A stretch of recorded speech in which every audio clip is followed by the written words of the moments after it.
The governing body has approved preparing multiple soundtracks for the Good News according to Jesus. Would you like to hear a sample? That's the question.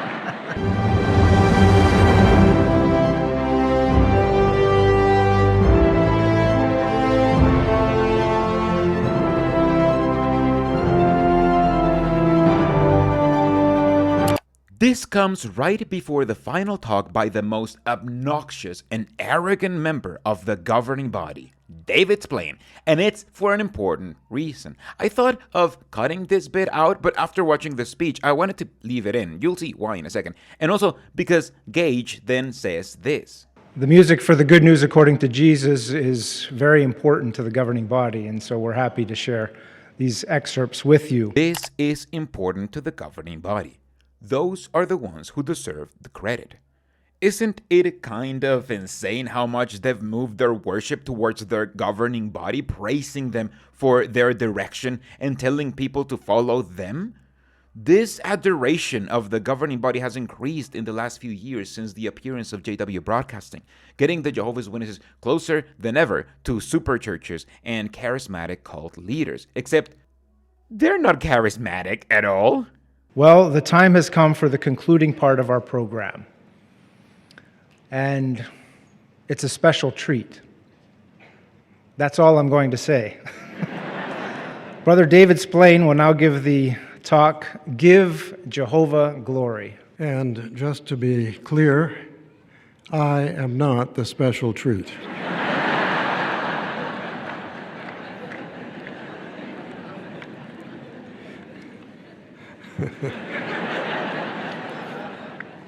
Yeah, we know, David. Jesus, this fake humility kills me. I hate how smarmy Jehovah's Witnesses can be as long as they always redirect praise to Jehovah.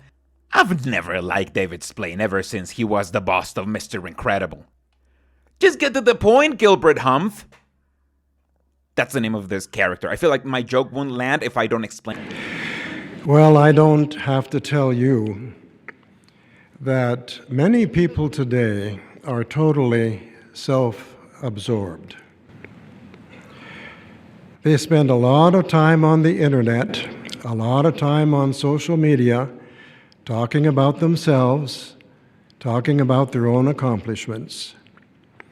And that's in contrast with Jehovah's people, because Jehovah's people are concerned with giving God glory. What the hell are you saying, David Splane? This comes just after a video talking about the accomplishments of your new indoctrination program that isn't new and doesn't indoctrinate. And directly after they made Jehovah's Witnesses sit through a whole instrumental song, an accomplishment that the governing body didn't do, but that they still got the praise for before and after showing it. This cult makes a point of making content praising themselves, the leadership, and their efforts, so much so that they literally did that right before David's speech. I swear Jehovah's Witnesses are in such a deep echo chamber that whenever they want to criticize outsiders, they end up doing nothing but projection. And this is in line with what we read at Psalm 96 and verse 8. Now, this is the only text we're going to read during this talk. And I am going to have a look at 3 words in the phrase that we're going to be reading. So please, let's look it up. I'll give you a moment to find it. Yep, Jehovah's Witnesses used to criticize Christendom for only reading a few out-of-context verses in churches and making a whole speech around that. But now David is only going to read one Bible verse in his whole speech. He's not even going to read the whole verse. This is the current state of spiritual food. And it's just the first clause, the first phrase that we're going to look at. It says, Give Jehovah the glory due his name. Give Jehovah the glory due his name. Now, what were the circumstances during which these words were first spoken? They were first spoken on a very happy occasion, a special spiritual occasion. They were first spoken. They're part of a song. And that song was first composed by David when he was bringing the Ark of the Covenant back to Jerusalem. So you can imagine the joy with which these words were spoken. And finally, eventually, that song became part of the theocratic songbook that the Israelites used when they were praising Jehovah. Yep, this is the whole biblical basis for David Splane's super exciting new announcement that he's building up to. A fraction of an old biblical song about giving Yahweh glory. You know, unlike those other gods that never ask for that kind of stuff. Also, did you notice how he pretended the Jews had a songbook called the same thing that Jehovah's Witnesses call their songbook? This is one of the stupidest things someone this arrogant and self-aggrandizing has ever said. Now we're going to focus on three words in this phrase that I just read: glory, due, and name. Give Jehovah the glory due his name. Now, when you think of the word glory, what comes to your mind? Oh my Jehovah, this is so exhausting, so I'm just gonna tell you what he takes over 5 minutes to say. Imperfect people can give glory because glory is about making something look impressive. So you make Jehovah look impressive when you talk about how amazing he is. Then he talks about how the heavens give God glory even though we can't hear them, and that you can give Jehovah his due by giving him the glory because the Bible says that God deserves all the glory. But then he gets into the last part of the verse and talks about an almost esoterical belief that Jehovah's Witnesses have. Give Jehovah the glory due his name. What about God's name? Well, we were thrilled when we first learned that God has a name, and that prompted some of us to study the Bible and come into the truth. Now, if learning that God has a name had that effect on you, don't you think that it could also have that effect on people in your territory? Have you asked people in your territory recently, would you like to see God's name in the Bible? Or have you ever seen God's name in the Bible? That could lead to some very interesting discussions. For some reason, almost the only supernatural belief that Jehovah's Witnesses have is that the word Jehovah is kind of this magical thing that can repel demons or attract followers if you just say it out loud or show it to people. So much so that many Jehovah's Witnesses have been converted into their religion just because they heard that name. Except, I have literally met thousands of Jehovah's Witnesses, and never once did I meet anyone who actually went through that. And that's because the word Jehovah, which is of such invaluable importance to the Jehovah's Witnesses, is actually a fake name for God. I made a whole video about that too, but suffice to say that the name Jehovah was made in the Middle Ages, a fact that has been acknowledged by Jehovah's Witnesses themselves, which means that we know for a fact that nobody in the Bible and nobody in the first centuries ever spoke it. The real pronunciation for the word has been lost to time, but we know that Jehovah is definitely not the right pronunciation. Jehovah's Witnesses want to say both that this name is invaluable and almost magical, but also, if you press them on the origins of the name Jehovah, they will just say that they adopted it because it was wildly used, and that what really matters is to establish a relationship with God. So which one is it? A missionary is serving in a country where most of the people believe in God. They're either Catholic or Muslim, but they all believe in God. They don't know much about him. But I like the way he reasons with them. He says, when you want to become friends with someone, the first thing you do is introduce yourself. You tell him your name, he tells you his, and you become friends. Well, we all want to be friends of God. So a good first step is to find out his name. And then he reads the Bible, God's name in the Bible. Oh my God, what an awesome presentation. That definitely wasn't the very first presentation I ever learned as a publisher. Seriously, how is this new food? And has this approach ever worked? Why is David Splane stuck in the past? And if he's stuck in the past, how come this speech doesn't even attempt to pretend it's all going to be biblical? And we know that Jehovah can cause us to become whatever he wants to be. So, think about what we heard earlier in this program today. If he wants us to become a missionary, if he wants us to work in construction, If he wants us to be a special pioneer or to serve at Bethel, Jehovah can give us the strength, he can give us the ability to do that.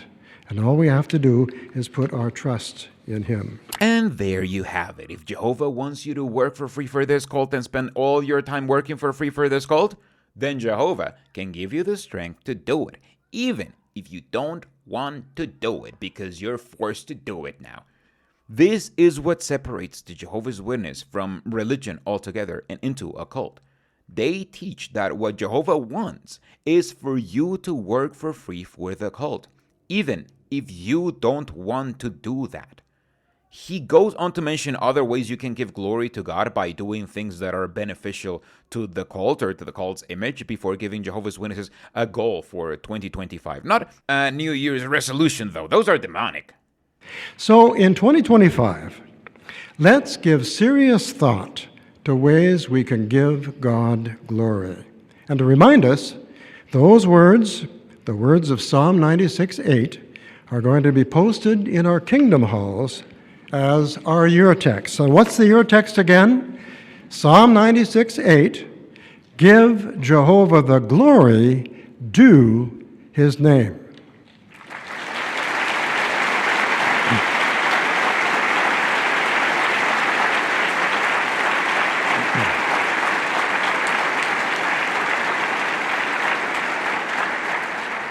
Yep, this was all to introduce the new text, which is why he spent like 20 minutes injecting Jehovah's Witness meaning into it. Are you disappointed? Were you hoping for a new light? Gage did say that there will be a special treat, and there's no special treat like new light, right? Now, there's a poem entitled Give Jehovah Glory. And I'm going to read it to you. We don't do poetry in our publications because it's too hard to translate. But this is a good one, and I'm going to read it to you. It's entitled, Give Jehovah Glory. Who is like you, O Jehovah, high on your heavenly throne? How could I ever repay you for all of the love you have shown? Yeah, so this turns into David reading us a poem about God that he likes, which we're not going to hear in its entirety because it's literally the most boring and basic poetry you can think of about the absolute most basic concept of loving Jehovah. And the great reveal, the special treat, the last new thing that Jehovah's Witnesses will integrate into their lives is the poem. It's the New Kingdom melody because the governing body decided that now every annual meeting they will get a new song. Those words were composed for a very happy occasion, a spiritual occasion. They're part of a song, an original song that was composed specially for this annual meeting. And guess what? Guess what? We are going to sing that song at the conclusion of this meeting.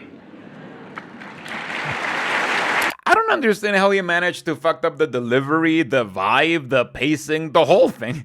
Also, doesn't this just give you the vibe of when you were a kid and the teacher forced all kids to get into an activity that nobody wanted to do?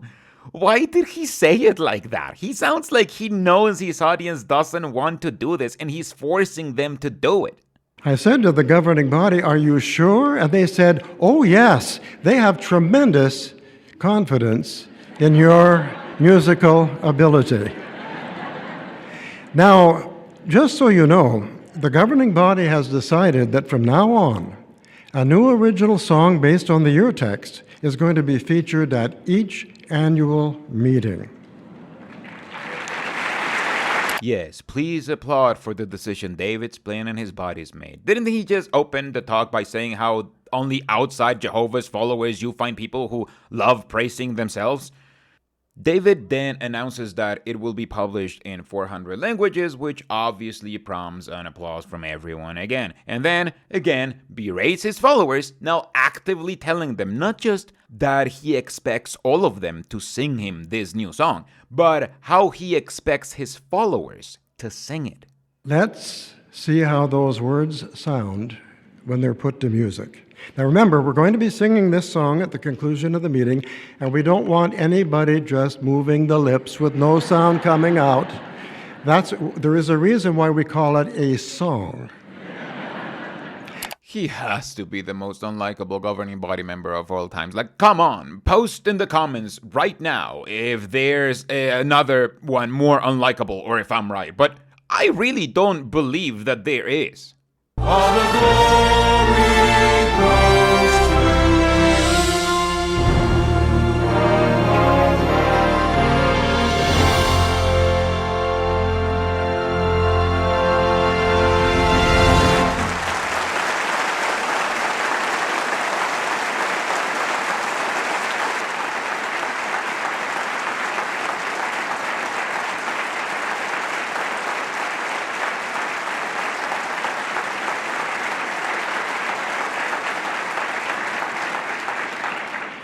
You sure are an encouraging group with all this applause. You know, that's why we're going overtime. Well, now, if you're listening in your room, when the time comes to sing, be sure to join in. Remember, the Lord is listening. So don't think that just because you're in private that you shouldn't join in.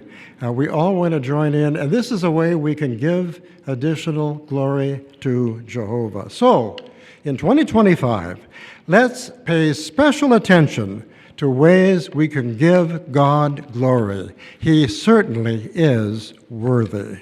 Yep. With that New Year's resolution and the special treat announcement that now Jehovah's Witnesses will have to sing a new song every annual meeting that they have never heard before, David's speech finally ends. Now, the annual meeting isn't over, but that doesn't mean that Gage can't read a few reviews aggrandizing himself and the rest of the governing body for this annual meeting already, now does it? Some of the comments that were expressed by some of these branches really sum up what we've felt at this annual meeting. For instance, one country expressed, "In this world filled with so much uncertainty and division," and isn't that what we see everywhere in the news these days? Uncertainty, division, how thankful we are to be joined together with you in this brotherhood, enjoying the peace of the Christ in our hearts. And one other branch expressed, what an awesome privilege we have to be part of such an organization that is ever on the move. And of course, that is a result of Jehovah's direction on his organization. So we appreciate receiving these greetings from so many different places. Not only did he read 2 letters focusing only on how good of a job him and his bodies did for asking other people to put this annual meeting together, he literally pauses until the audience realizes that he's waiting for them to applaud him for reading them. And obviously, he needs to read the attendance to get another round of applause. For a grand total of 159,081. So truly an eventful day for all of us. We're happy to be united with so many brothers and sisters from so many different locations. Yeah, this time he had to start the applause because he wasn't going to risk people not getting that he's waiting for them to do it. Also, this attendance is completely bad. Not only because the system allowed you to put how many people were watching it, which allowed me to be 30 of them, but because it doesn't count the over 1,000 viewers that watched this annual meeting live with me a couple of months ago. I was worried that the Jehovah's Witnesses would kick me out of the stream, as other ex-Jehovah's Witnesses have in the past when they have streamed the annual meeting, but alas, they allowed me to show spiritual food to more people in one morning than in my whole Jehovah's Witness career. Thankfully, this is how the annual meeting comes to a close, and this annual meeting really reminded me of how terribly boring and somehow disappointing these things used to be. I remember after my live stream of the annual meeting, I actually just sat in my chair in silence for a solid half an hour because it had just drained my soul having to actively listen to this nonsense. 2 new governing body members, new songs, and other minor changes are what the Jehovah's Witnesses will take out of this annual meeting. Imagine this being the most auspicious event for Jehovah's Witnesses organizationally. They don't even have a party or a banquet or anything. You just go, sit there and hear an old dude telling you exactly how he expects you to sing this new song he decided you needed to sing. Thank you so much to you for liking and for subscribing and for supporting me on YouTube and on Patreon like these guys right here. They were able to watch this whole annual meeting breakdown over a week before it was posted to YouTube, and I am not sure if that was a perk or a punishment.